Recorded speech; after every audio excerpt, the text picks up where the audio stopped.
Hey friends, it is Ayn. Good afternoon. Welcome to another Inspirations at konting pagtatama dahil ngayon ay solemnity ng banal na Santatlo or Solemnity of the Holy Trinity. So pagtatama lang, dahil naririnig ko lagi yung mga iba, no, pag nagdadasal na luwalhati, lalo Tagalog, luwalhati sa Ama, sa Anak, at sa Diyos Espiritu Santo. Ang tama po ay luwalhati sa Ama, sa Anak at sa Espiritu Santo. Kung ilalagay po natin yung word na Diyos, luwalhati sa Diyos Ama, sa Diyos Anak, at sa Diyos Espiritu Santo. So meron akong copy dito dahil second take ko na to.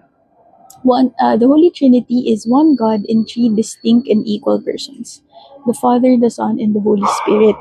So how are you nurturing your relationship with God? Father, Son, and Holy Spirit.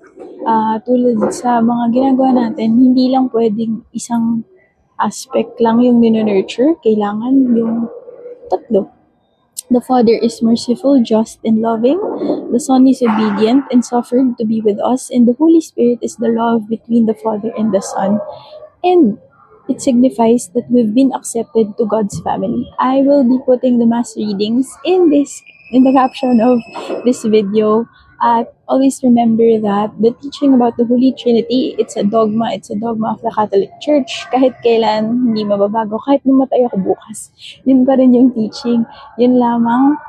At maraming salamat. Always remember, ang pag-ibig ng Diyos, sabi nga ni Rev Dan, ay buo, sapat, at tapat. Thank you and see you on the next Inspiration. Bye!